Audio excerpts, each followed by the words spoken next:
Open the podcast bay door as hell.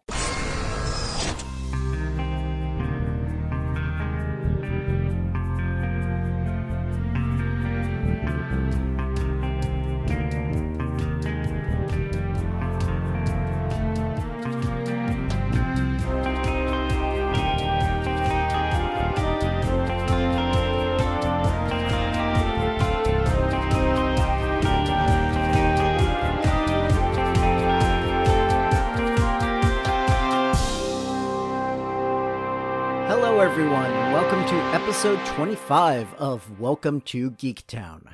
I'm your host, Kurt Onstead. I've been a proud geek all my life, being into role-playing games, board games, sci-fi, fantasy, and especially superheroes and comics. And I want to help others join me in those pursuits.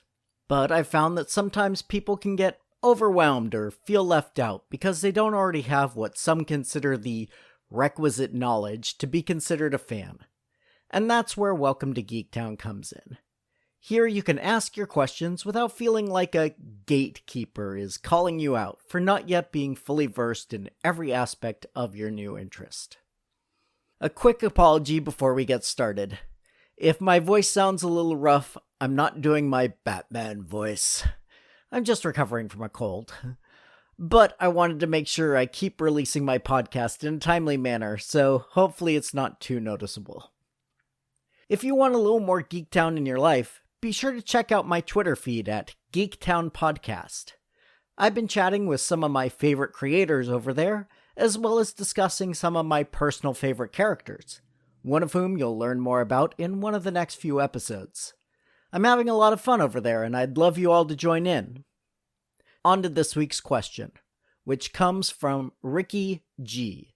She says, "There have been so many Batman movies that I can't keep track of who's who and what's what. Where should I start? And how are the movies related to the comics?" She's right that there have been a number of live-action interpretations of the Caped Crusader throughout the years, especially the last 30. But let's start from the beginning and look at each of those and see what they've taken from and added to the mythology of the Dark Knight. It was only 4 years after Batman's debut in Detective Comics number 27 that Batman first graced the silver screen in a serial feature titled simply Batman. For the uninitiated, serials were shorts played before the main feature, with each piece playing for a week, usually ending in a cliffhanger, thus encouraging audiences to come back again next week to find out how the hero escaped their current predicament. Lewis Wilson played the titular character in the Batman serial in 1943, and one very major addition to the Batman mythos came from that first action-adventure show.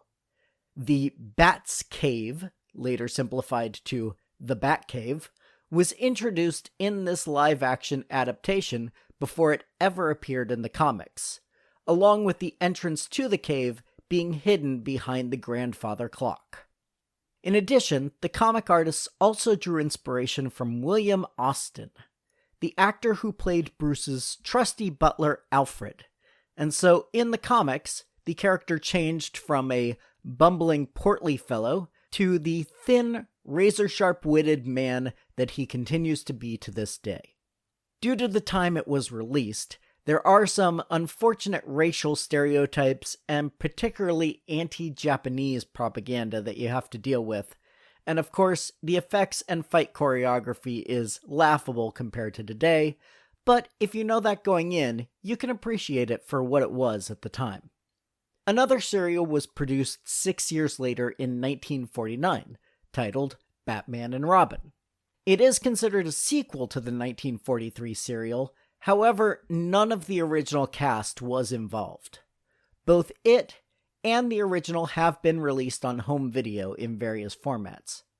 More importantly to the history, however, the original serial was re-released in 1965 as one complete show, rather than serialized chapters, and retitled An Evening with Batman and Robin.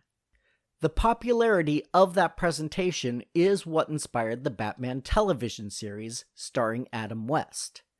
And speaking of which, That brings us to the third movie adaptation.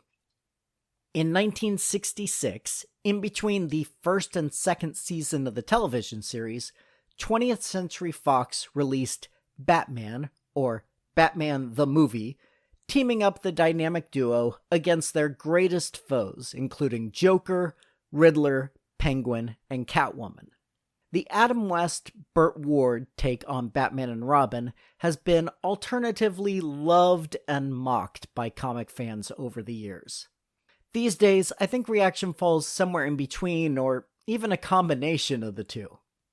It took decades for any quote-unquote serious article about comics or superheroes to not include some wham, pow, zap sound effects somewhere in the copy, or at the very least in the headline, which frustrated many of us fans who wanted the medium taken more seriously. But now the comic book characters dominate the movie screens, and the TV show isn't the first thing non-comic book readers think of when superheroes are mentioned, it's easier to appreciate the 60s era show for the cheesy fun it was always supposed to be. Batman's costume on the show, and in the movie, was closely modeled after the New Look costume that had been introduced just a couple of years before. This includes the black bat on a yellow oval shield on the chest, rather than the black bat on the plain gray batsuit. But more of the influence went the other direction. Once again, Alfred has the live-action actor, in this case that would be Alan Napier, to thank for his appearance in the comics, as the character in the comics had died and then been brought back as a villain named the Outsider. Due to the popularity of the dry-witted butler on the show, however, Alfred was quickly rehabilitated to his old self again in the books.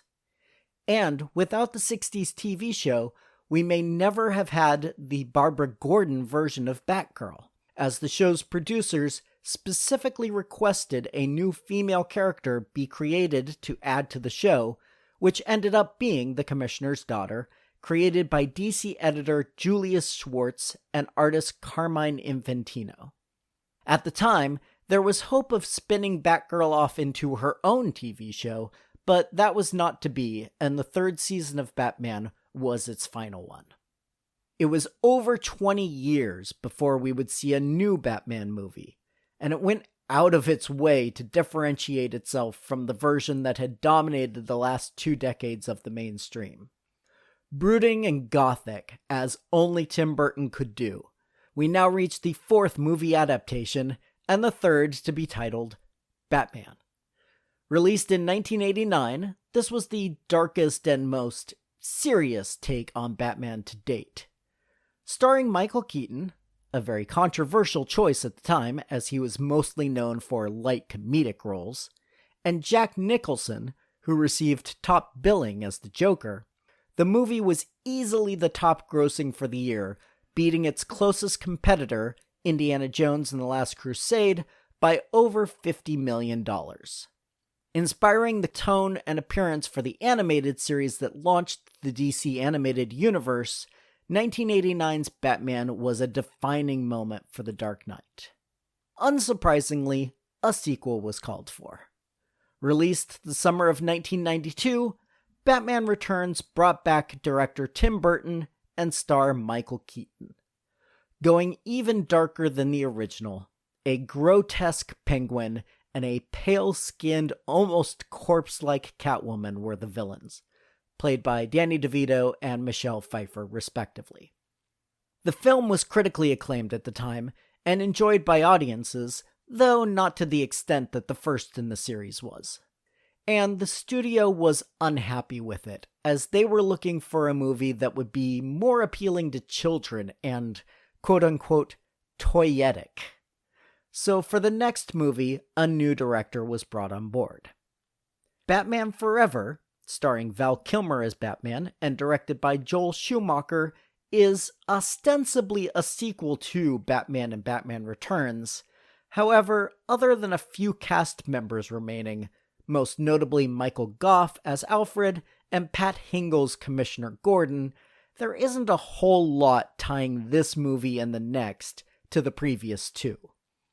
Going for a more neon pop art look to his Gotham and its heroes, Joel Schumacher's vision is quite different from the black and white world that Tim Burton had created just a few years before.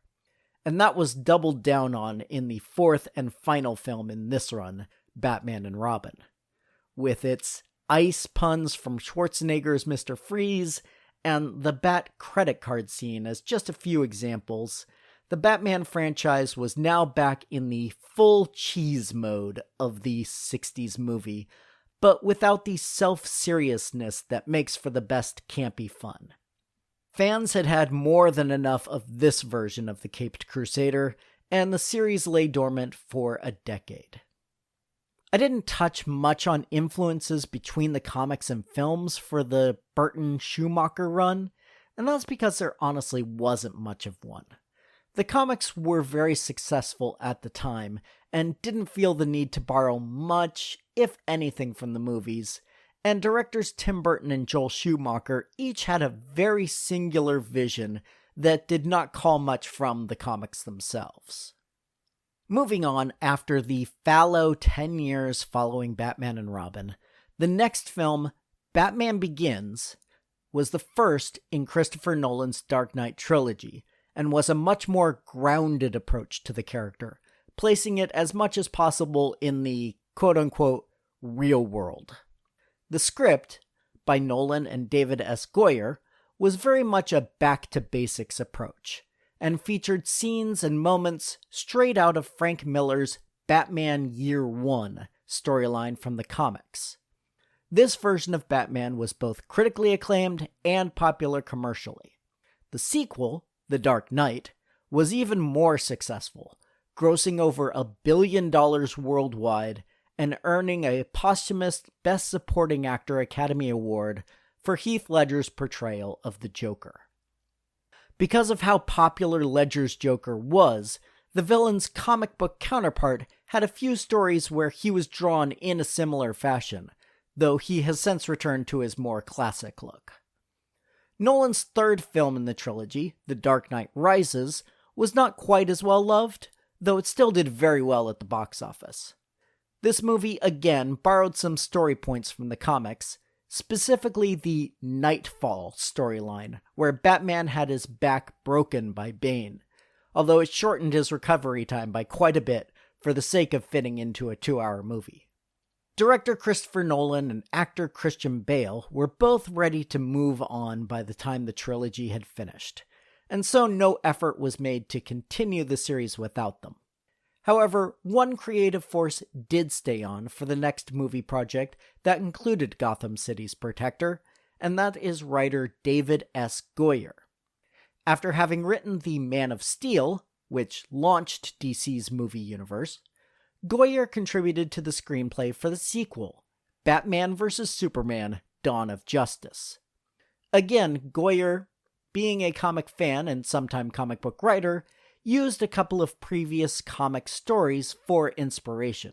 The first being the fight from Frank Miller's Dark Knight Returns, inspiring the confrontation between the two heroes, as well as Batman's armored look for that battle.